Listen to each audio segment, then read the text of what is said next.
Daniel, it is amazing to have you here today. When we'd first met last year, I found your story really interesting. So we did the round table, there was like 25 of us at this venue, and you had spoken about your experience in the care sector. And what was interesting to me was the fact that you are so young, but you've been doing so much in this space for such a long period of time. And I found that kind of wealth of knowledge, that depth of care that you had for the sector was really quite inspiring for me.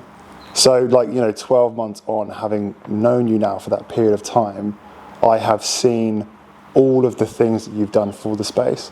And so I thought it would be really interesting to kind of get you on the podcast and just go through your career. Like, what has made you the person that you are today? What are the things that you're doing in the sector? How are you seeing the sector develop?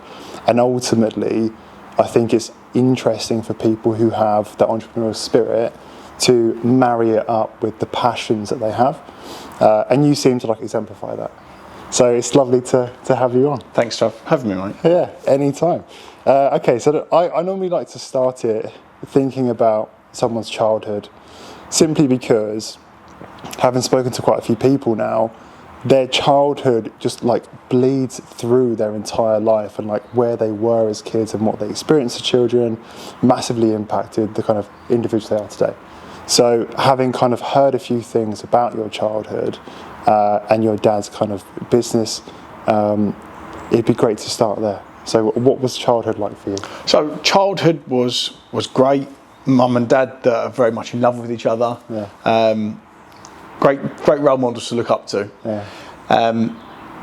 Both used to leave work at 5 a.m. and not get back from work till late. Dad was a builder. Mum was a personal trainer, cleaner, done people's ironing.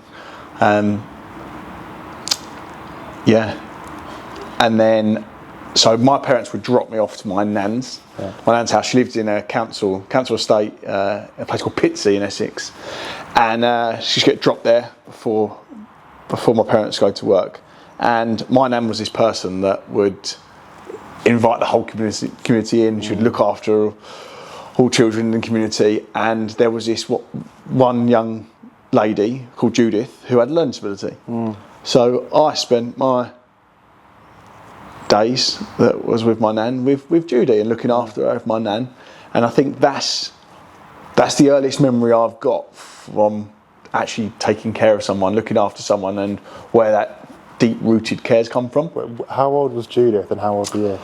She was in her probably late teens. Okay. Yeah, and I was from the age of 4 or 5. Yeah. And I can remember spending 5-6 years with her. Yeah. How was that? Because similar to you, my aunt worked at a care home, and so I was 8-10 years old going into this care home, and I remember walking through the doors and down this corridor, and I looked through one door and there was all this noise, and I was like, what is going on? And I turn and there is an adult, and at the time I didn't understand learning disabilities necessarily, and he is on this table, and there are all of these pans, right? And he's playing the drums, and it was almost strange for me, right? Because there's this adult playing the drums, and obviously that was such an interesting experience. So how did that kind of shape the way that you thought about different people's needs, especially at the age of 5-6 years old? That's incredible. Yeah, I've never looked at it being any different from the likes of me or you, and I don't treat anyone with any sort of disability any different. Yeah. And it felt like it was just in me. That was Judith. That's the way she is. She can do some things that I can't do, but she's a human being. Yeah. And just naturally, I've always had that. I've called it a gift to just treat every person as a human being. That's amazing. And then, so again, having known you for quite some time now, you have a lot of energy and enthusiasm and a lot of passion for different endeavours. What made you then choose care? You're 5 years old, you're seeing and talking to individuals like Judith, you're kind of seeing that compassion. Where did that lead you? So when I was 11, I started my first paper round, and within 6 weeks, that was soon 5 paper rounds. And I used to deliver newspapers to a place called St Giles, which is in Danbury, and that is a supported living. It's got 60 or 70 supported living flats for adults with mental health issues. And I'd be delivering newspapers, I'd be talking to the guys, and I'd be doing the odd jobs there. I then got a job in a mental health nursing home called Seaside Lodge, and that was my first time when I sat there and I thought, this is the career for me. And I remember that some of the nurses that I met that weren't that good, and I'd be encouraging people to get out of their rooms and talking to them, treating them as human beings, talking to them as with mates, and talking about football and cars and all the stuff you would talk to your mate about. And that's when I realised that actually I think I'd like a career in this. But at the same time, I've always been very entrepreneurial, buying and selling stuff at school, repairing cars. A teenager buying damaged cars and repairing them, going around boot sales and buying stuff and selling it online. So I had that huge entrepreneurial side, but that deep-rooted passion for care and wanting to help people. I mean, just on that for a second, you kind of, if you're in the entrepreneurial space, you kind of have like 2 trains of thought. The first train of thought is do what you're passionate about and you'll make it a success. But there's another train of thought, which is actually don't do what you're passionate about, do what's just going to make a ton of money, right? And so I think a lot of people that are growing up now, that younger generation, they're kind of thinking, well, what do I do? Do I do something that's actually going to improve and support a community like what you're doing? Or do I just do stock trading? So what would be your advice to younger people right now who are thinking about what career path they should take? Do they go passion or do they look just for profit?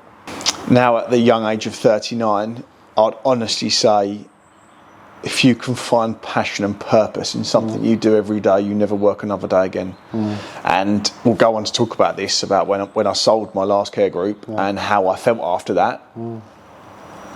And if I didn't go through that, maybe at 39, I'd be saying differently. But that process and how I felt afterwards has really made me found what's deeply important to me. Interesting. And money's not deeply important. You can't work in care sector and money be the most important thing. Thank you, Labour government. 100%.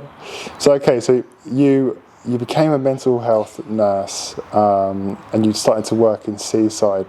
If my memory serves me correctly, is that the first one that you then went on to later purchase? What made you do that? So in 2007, qualified as a mental health nurse. Went to work at Seaside Lodge at the time, and then got an opportunity to purchase it. So put a couple of investors together.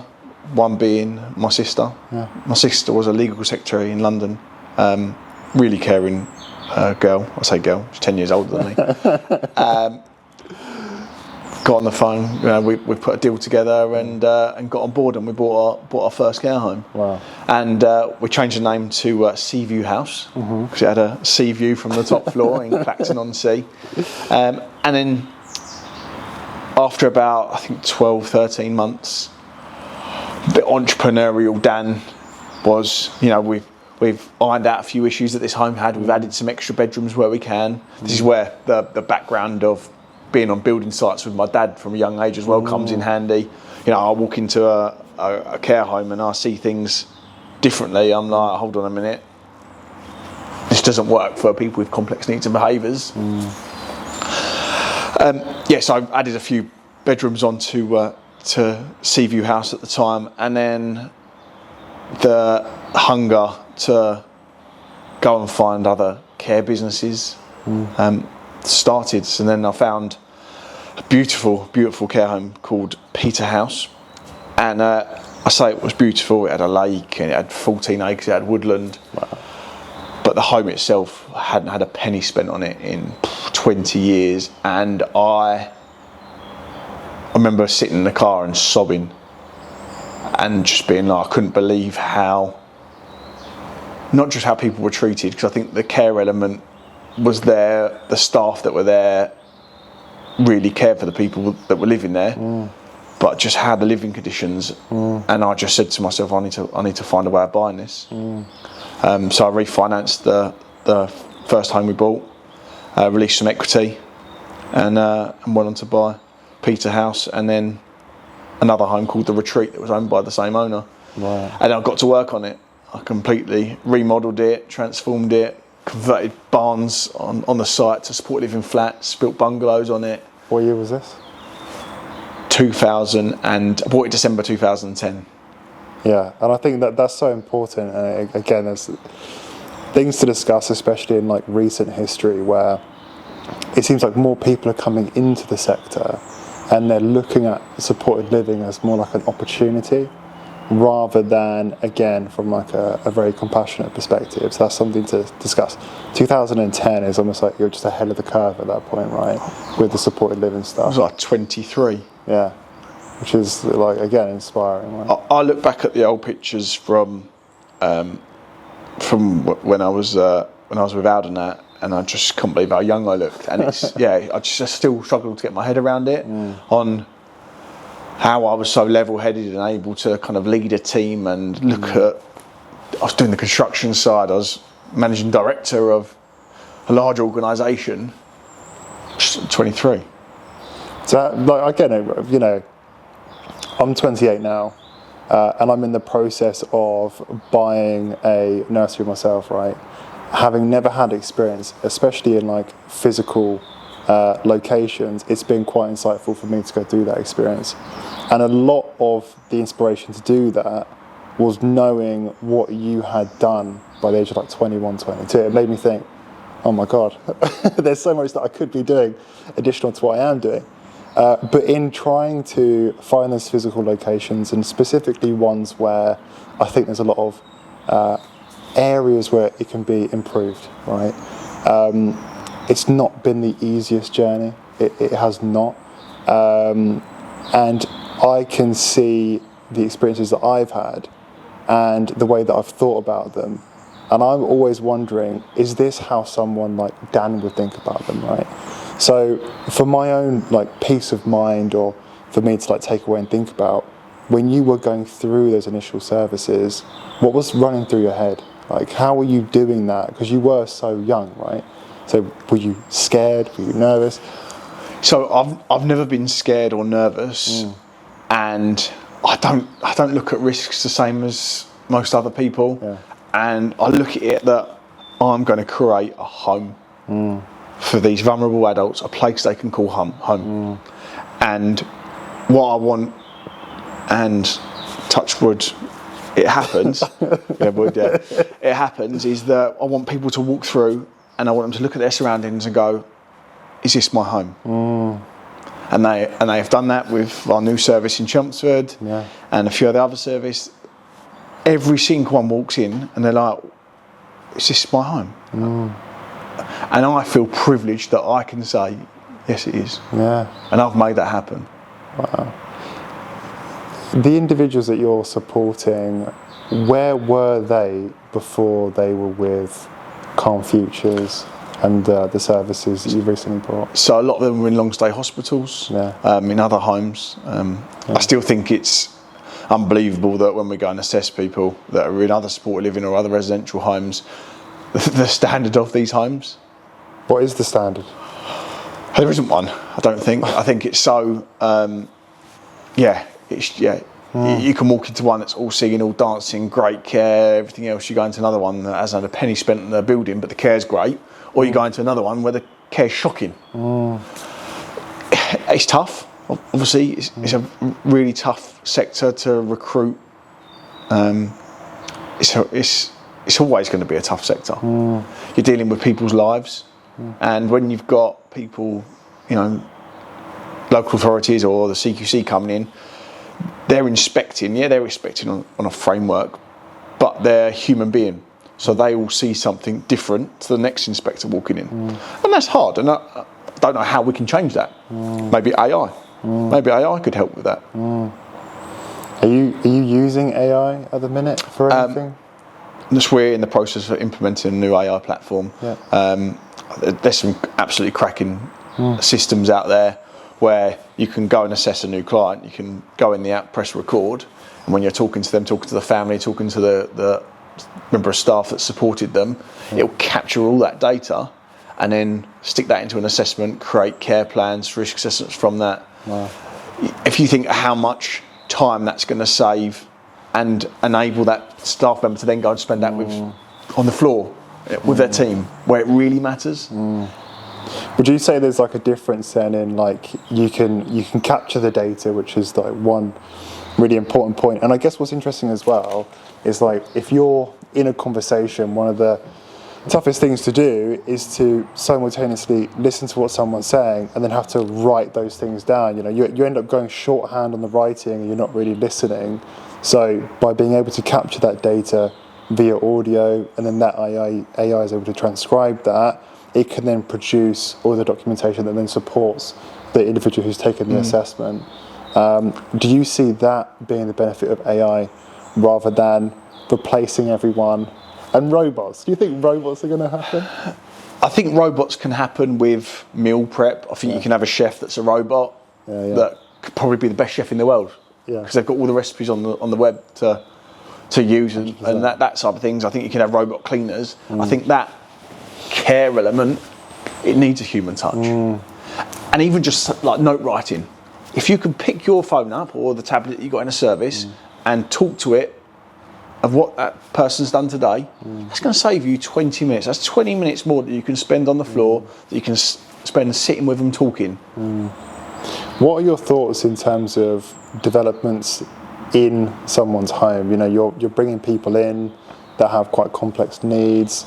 I saw a statistic not too long ago which was just showing how many care homes that are still operational are from, you know, the 90s and haven't been refurbished and haven't had time, energy, money put into them, and it's showing. How does someone take on those services and just rapidly improve it? What would your advice be? I think the sector's been, actually I know, the sector's been so underfunded for so many years that some of the older services, especially in the elderly sector, where they're receiving 100% local authority funded, there's no surplus to reinvest into the homes and transform them. It's like Daniel Kirby House in Chelmsford, that was a closed down 22-bed elderly care home. And it'd only been closed down 2 years when I bought it. And when I walked in, the damp, it was like they just closed the door and left. So the teas, cups were still out, everything. But no wonder the home had a high turnaround of clients. Like the walls were paper thin. It was just all the floors were rotten. Like we've actually replaced everything in it. We stripped it all back to a bare core and ended up replacing everything. I find that interesting about your experience as well, in terms of understanding construction into like the most minute details, right? You understand everything.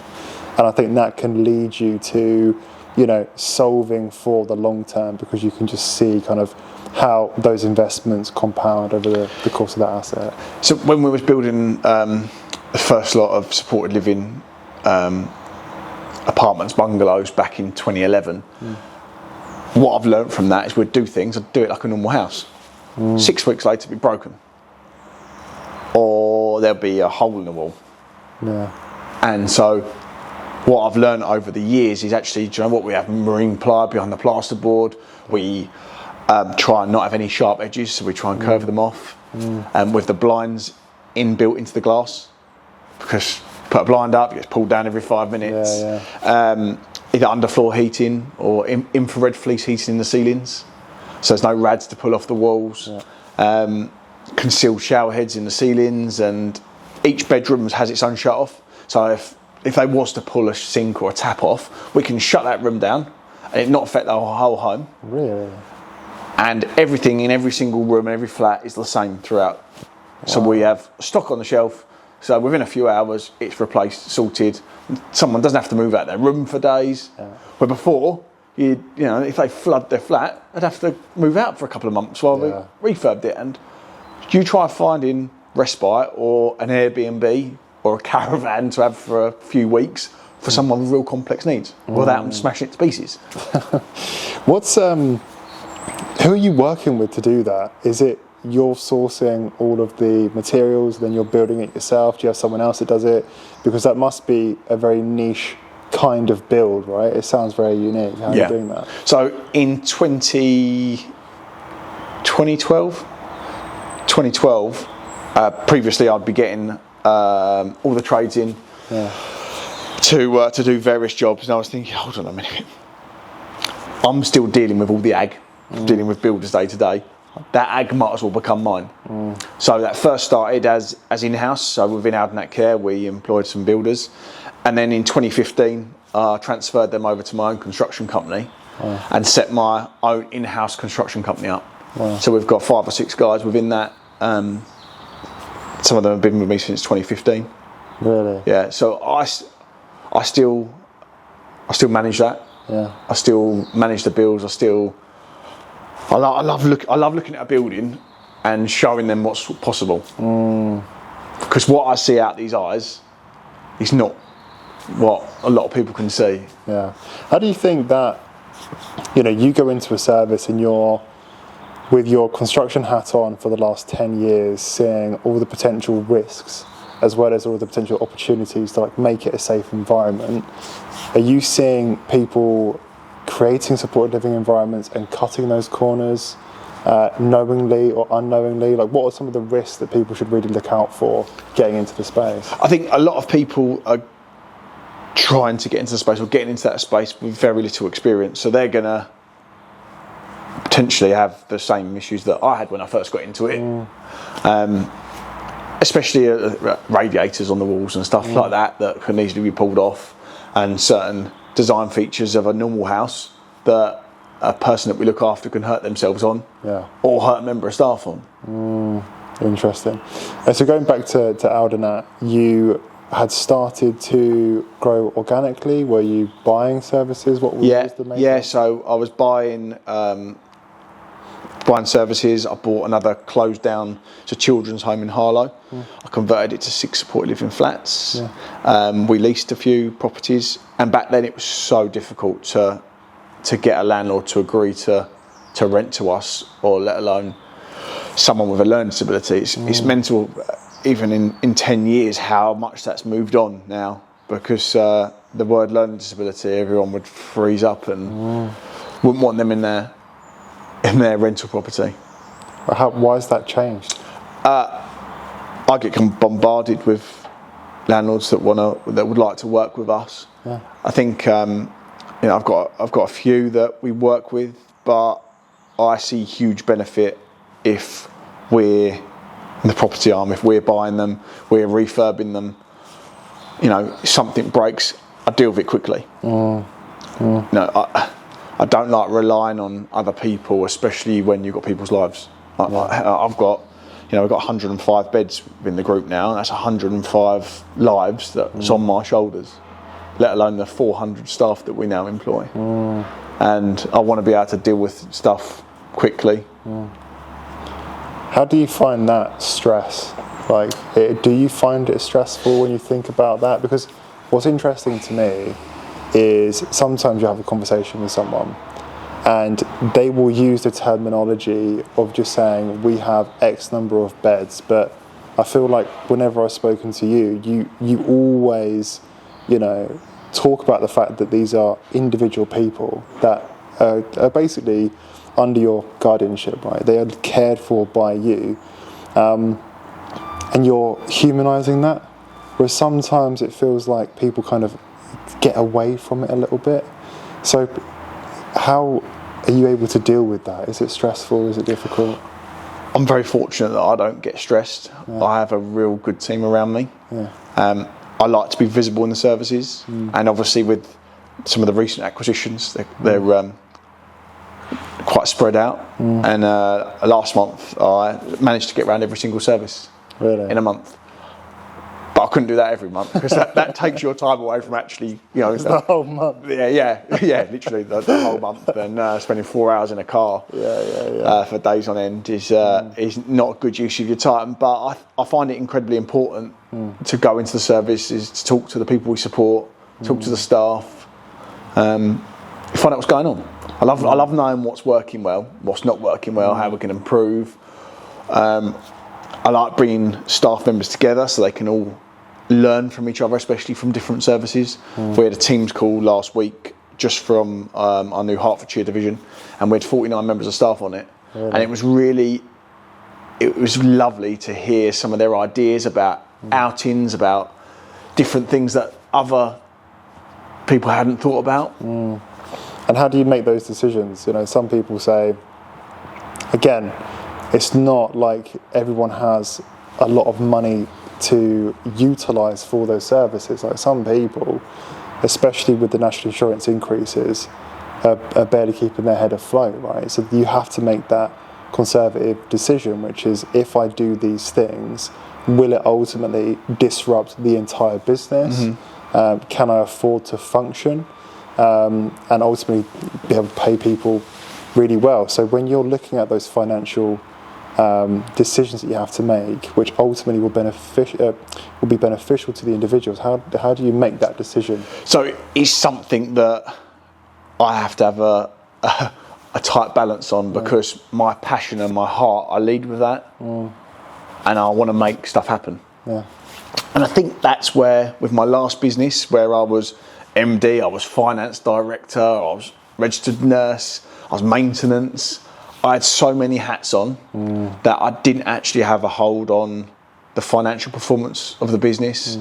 And the local authority want you to make 5% profit. How can you have such a risky business, employ so many people, look after the most vulnerable, take care of your voids for 5%? I see something in the media the other day that someone said that a care business should make 3%.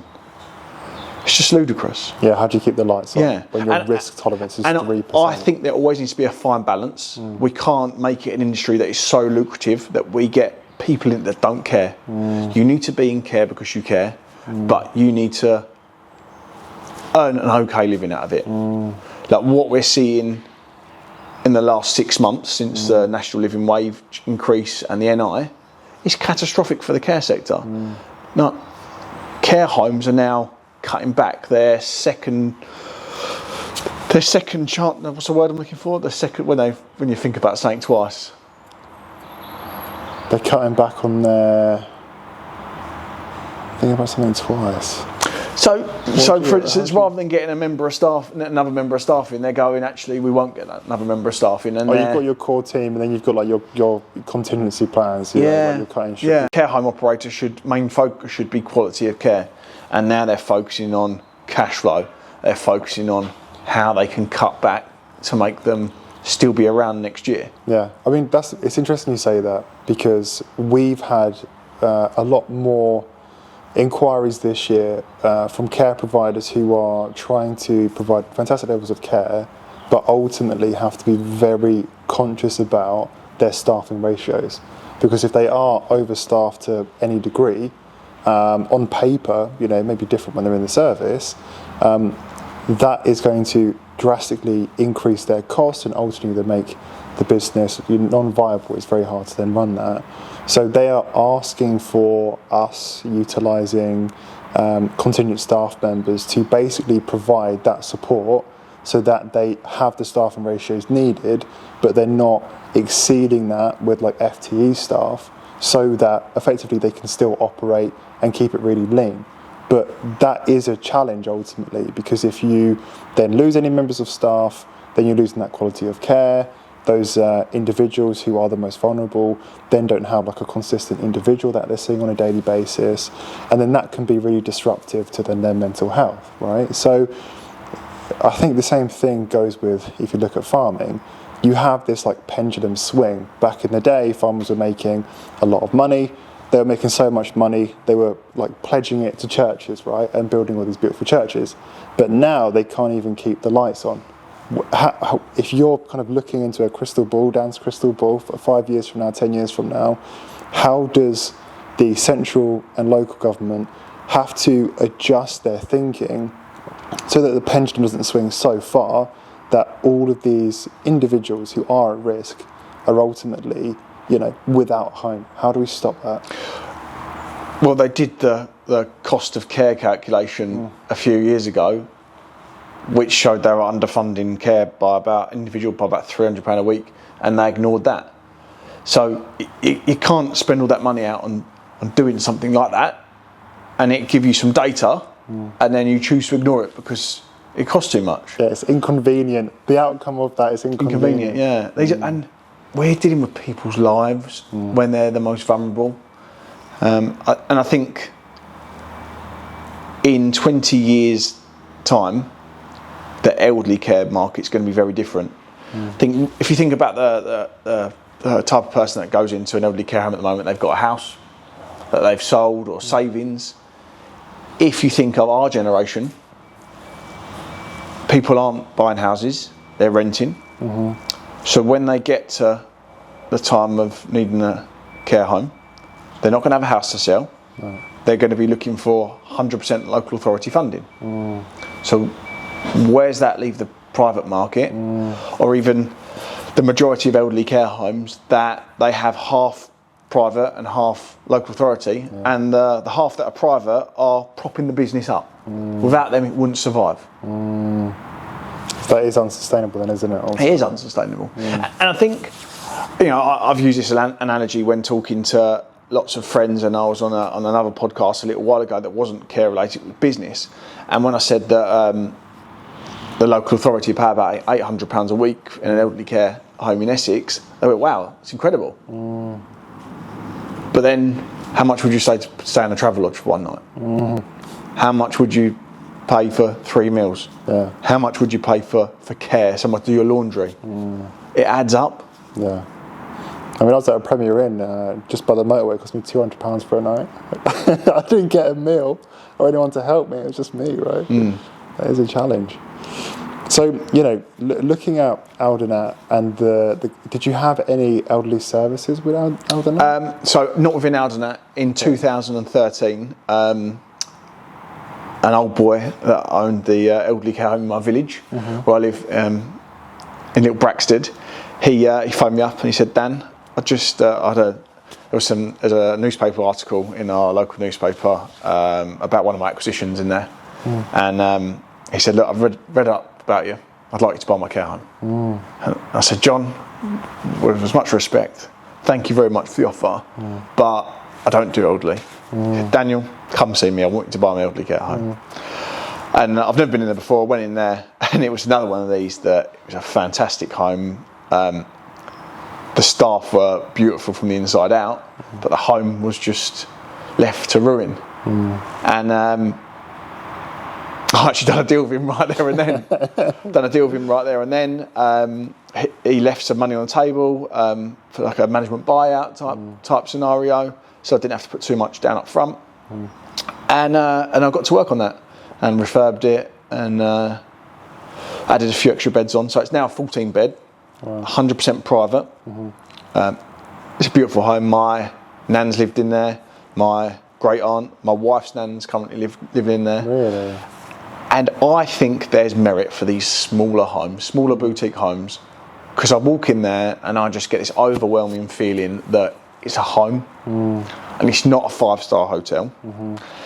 And the level of care the people get in there are second to none.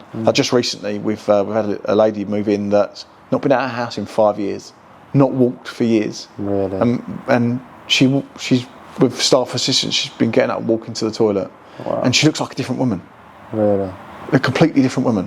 What would have been the change? Where was she before? What level of care was she receiving? So she was living at home. So with my relatives that have moved into my home, I say that they were at home rotting.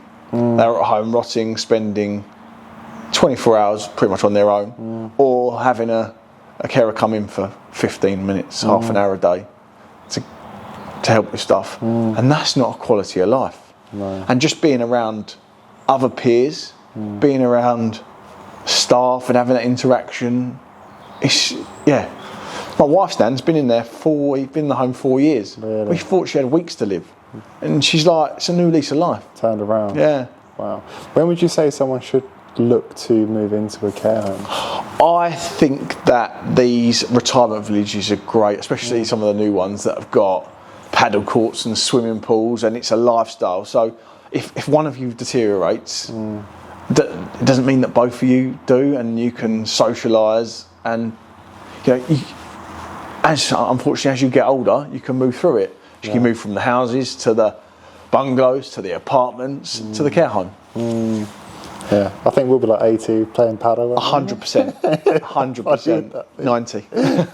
Especially now I don't drink, and which is amazing, right? So I think that's like an interesting turn in your story, and something that, again, talking to you after the first time we met was really different about you, right? Was the recent experiences that you've had, and I mean I say recent, in the last like 5 or so years, and how this kind of shaped what I would see as like the second chapter in your life, right? So talk to me about the kind of acquisition of Aldenat Care. What happened? What kind of led you to that decision? Things like that. So I had a 10-year plan. I think that any business owner should always have a plan, and have a plan in that to exit. I had a 10-year plan, and I had an advisor called Martin. He represents a couple of other well-known care providers in the sector, as well as other businesses. And me and him sat down, and I said to him, I think I'm ready. And there was a couple of other factors that helped me with my decision of wanting to sell. A breakup with an ex-partner and kids involved, and the constant red tape and social services coming in and cutting someone's fees that have had 24-hour support their whole life, and all of a sudden they're going to be on their own for 6 hours a day. And I remember lying there at home thinking, what the fuck? What am I doing? So yeah, made the decision, I'm ready to sell, but I wanted to make sure I'm selling to the right person. So myself and Martin, we sat down, we mapped out who would buy us, and we went through them. Martin went off, had conversations with a few of them, narrowed it down to 2. I went and had a look at some of their existing services, and felt that I was happy to hand the baton over to them, and then and started the conversations from there. And I know that sounds very different from when a lot of people sell, because a lot of people go to a broker, go get me the most amount of money. Yeah. You got to remember, I bought my first car when I was 20. These people, my family, like I class the staff, the service users, the majority of them are the same service users that have been there the whole time. They were my family. So knowing they're going to go to someone that cares and someone that's going to take my baton and take it to the moon, that meant something to me. Yeah. There are going to be people that are looking to leave the sector for one reason or another. If they were looking to sell, what would be some piece of advice that you'd give them, kind of now going through that process yourself? So Matesh, who bought me, he gave me some advice. He said, Daniel, you think that this will be over in 6 months, but it's a full-time job selling. And I was like, yeah, it'd be fine. I think it was 18 months later, I was like, oh my God, being dyslexic as well, and not that great with putting pen to paper and all that side of things. It was an experience. It was an experience of up and down in your own personal life as well, your personal journey. Am I doing the right thing? Do I really want to sell? Yes, I do. No, I don't. Yes, I do. No, I don't. Yeah, it was. It was an interesting journey, and a bit of advice I put out to anyone that is going to sell, and it's making sure that you've got something afterwards to do. Yeah. So when I sold, the next morning I remember waking up and being like, oh, well, this feels different. And it weren't for about 8 months later that I was probably in quite a dark place, and drinking a lot, and I didn't know what was wrong with me. And I'd started a few other businesses that weren't care related because I was on a 3-year lockout, and I just didn't feel right. And then when I saw a real close friend of mine called Will Polston, and went through a couple of hours worth of coaching, and he looked at we discussed my North Star trajectory. And my sole purpose in life is to help people and look after people. And at that time I was buying and selling cars. And from that conversation I had with him, I knew that I needed to get back into the care sector. But then how do you do that when you're on a 3-year lockout? And that was probably the longest year and a bit of my life, waiting for them 3 years to end. I'd like to always people to think of me that I'm a man of my word, so I took it very seriously. But a few days after my lockout, I acquired Calm Futures that had been going for a couple of years, and the rest is history. Just extremely passionate about what we do, what Calm Futures means, and what it stands for. And we're not just giving people jobs; we're providing 5-star accommodation for people with the most vulnerable behaviours, and I think just on that, I find it interesting because you have this duality where on the outside looking in, when someone says I've just sold my business or I've just done this and I've done that, people will just automatically assume, wow, you're set, everything's perfect. How could anything be wrong in your life, right? So people won't even be asking you, are you okay? Are you all right? How are things going? Because they're not seeing that side. And that I get to that point when I sat down with Will and we went all them. So he took me through a 180-point questionnaire, and it asks you all this random stuff. Will's a mindset coach, and I went to school with him. He knows me very, very well. He does masterminds here at Baddow Park House as well, and he's a genius. And we went through all these things and stuff that what things mean to me, and the common denominator was helping people, caring, helping people, caring.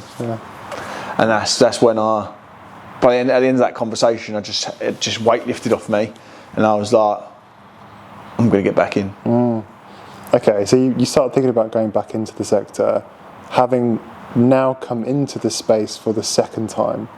What are the learnings that you took from the first time to make this as good as it possibly could have been? So, I mentioned earlier that I had 10 hats on.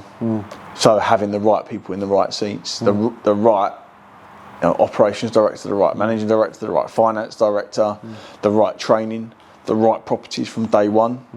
That I've built in the 2 years I've been with Calm Futures. I am double the size of Aldenat was that eventually took me 12 years from start to finish. Wow. And I walk into every service and I'm proud. I'm proud. Immensely proud of the people I've got working for me because they're amazing. Yeah. So recent news, again, I've known you about 12 months. At that point in time you had Calm Futures, you were kind of coming back into the sector. And then it seems like over the last 6 months, you've been incredibly busy. I've not seen you. Anyway, I don't know where you've been, but you've been, really, really growing. So tell me about the latest acquisitions, how they came about, what they were. So I'll start with Daniel Kirby House first. So Daniel Kirby House, named after my late best man and best mate, Daniel Kirby, who sadly he passed away a few weeks before I purchased the closed down care home. And that was a 22-bed elderly care home, which we remodelled and reconfigured. So the left-hand side is a 6-bed specialist learning disability residential home. And then the right-hand side, we remodelled that and extended it for 6 supported living flats. Wow. So we finished that, and that was officially opened beginning of the year. It's a lovely little service, that is. And obviously being named after my mate, it means so much to me. And it's lovely to see his name go on. And then we've been working with not an elderly care provider. We've been working with a provider in Norfolk for about 12 months, and we finally completed on it the 28th of July, which consists of 9 LD care homes across Norwich. And what are you going to do with those, and who are you going to support in those services? So 6 of them are already operational. Okay. The other 3 are closed down residential homes. Right. We already had 3 support living units that we set up over the last year in and around Norwich that were actually part of that group. Yeah. So we were buying what we could. The operator that was in there, fantastic guy. He's in his 80s, I think now. Wow. Extremely entrepreneurial. He's a nurse. Times change. Times change, and actually, my bit of advice to anyone that owns a care business: when the time is right for you to hand your baton over, do it. Don't leave it too late, because this wonderful business, care homes that you once were so proud of, the quality can soon go down. You know, you lose sight. You don't move on with times. Yeah. And a lot of the older providers, this happens to them. Yeah. Unfortunately, the quality in the homes went downhill. So we was working with them for about 12 months, providing free consultancy into that business to get it to a place where the bank will fund it. Wow. And then 5-6 weeks ago, we acquired a company called Blossom in Hertfordshire. So they've got 7 services, 17 service users, 127 staff. I've known about them for a long time. Good friend of mine was running them, but we took that over, and that's that. How are you finding that, especially like bringing so many new people into Calm Futures or under that umbrella? That must be time-consuming, difficult, unsettling for some people. I think the best bit about it all is, as soon as we got in front of the staff and they understand our backgrounds, why we're in it, it's trust. So the questions that we send questionnaires out before all the acquisitions, and the thing that the common denominator was trust. How can we trust you? And so I made sure I had face-to-face meetings, if not Teams, with every single member of staff, in the smaller groups, so we could iron out any worries they had. And what's quite lucky is, obviously with Norfolk, we've been in there for 12 months. There's no huge changes that we had to make on day one. With Blossom in Hertfordshire, we don't need to change anything. We don't need to change anything. It's fantastic. A few years ago, it had some issues, which it's got a huge infrastructure that it's been able to sort out. Like its PAMs were all good and outstanding on the recent PAMs inspection. Wow. What's next then? Calm Futures, what are you up to next? Because I don't think you're one to stop. I'll slow down, eh? Yeah, so we're refurbing 3 of the homes in Norwich at the moment, and they should all be done in the next couple of weeks. So that'll be 9 supported living beds. I'm looking to complete on another closed down care home in Essex in the next week or 2. And then there's also another one on the horizon that should be over the line before Christmas. Yeah. Well, one interesting thing, when we went earlier this year, again, inspired by some of the things that you've done, talking to other people in the space, I thought, I'm gonna buy a nursery. I want to do something fun and different, and help all of these children. And then I was in the process of completing, and then it pulled out. And then that day I'd met you, and I was a bit, down in the dumps. And you said to me, everything happens for a reason. And then you had repeated that a few more times, and it has become a nice mantra for me, right? So where did that mantra come from for you? God, that's deep, isn't it? I can only probably say it's gone back to the book called The Secret. Yeah. Thoughts become things. My parents are very much the people that you go out and get it.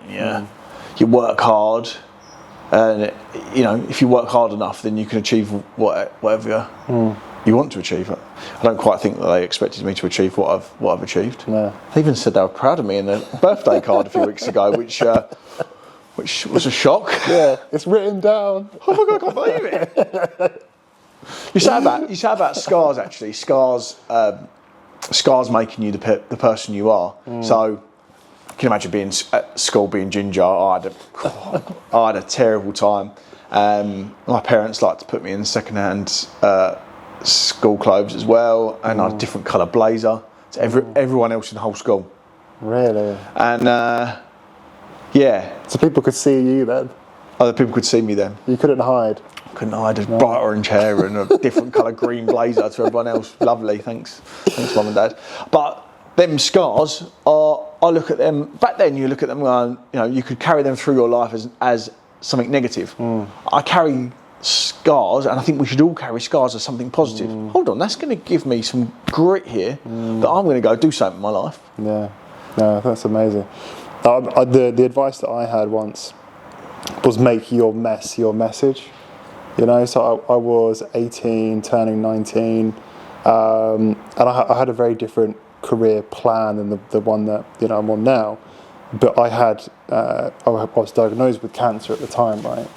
And so then I was down in the dumps going through chemotherapy, and this really successful coach in health and fitness has said, like, you need to make your mess your message. And I think that's really interesting. I love that. To your point, right? You kind of build upon the scars, and that kind of transcends through your whole life, doesn't it? An interesting thing that I've seen way more recently is individuals who previously probably would have gone into like a real estate, residential, apartments, whatever, are choosing to go into supported living because they're kind of sensing there's an opportunity there. There's clearly a need for it. The underlining point is there are people that are in long stay hospitals that do and should be in the community receiving care, but a concern that some people in the sector have is that the ones who are building and making those facilities for the individuals are doing it for the wrong reasons. What are your thoughts on that? Very much so. I think there's some loopholes within the housing sector that are going to be closed at some point. And I think some of the stuff I'm hearing that happens up north, where property prices are a quarter of what they are down south, but yet they're receiving the same rents as we do down south. I'm not too sure how that works. No. Do you count Essex as down south? Yes, massively down south. No. Anything past Watford's up north. Anything above London is north. Watford, yeah. Yeah, so, okay, again, you have all of these people that are starting to look at supported living. They probably haven't done it before. You, being in the sector, want anyone who's getting into the sector to do it correctly, right? Because ultimately, to the point that you've made before, these are human beings. We have to care for them. So it's only right that we all help each other, And in that respect, where you've got someone who's just building their first supported living setting, what advice would you give them to make sure that the person receiving the care and living there is getting the best experience? So obviously the supported living side's got two sides. It's got the care element and it's got the person doing the property, the housing side. I think why we're seeing so many people come into the market for the supported living property side, the real estate side, is because they can create a property, they can buy a property, they can hand it over to a housing association on a 5-year lease and have nothing to worry about for 5 years. Where you have a link up between a landlord, or the landlord and the care provider are somehow associated, although you're not supposed to be for CQC purposes. It's important to have a link up, because then you're designing them spaces for individual need the right way. You're thinking about them, they're in the right area. You've got local authority sign off. Amazing. And then how about the staff members? How are you attracting staff members to come in? How are you providing them with the incentives, the packages, the culture to ultimately drive a positive experience to then your service users? So we've got a massive, massive thing. We've got a thing going on where I'm trying to introduce wellness. So even down to as a wellness app with mindfulness on it, breathing exercises. And my idea around this is that if we can teach our staff how to regulate themselves, they can relay that to the people we support.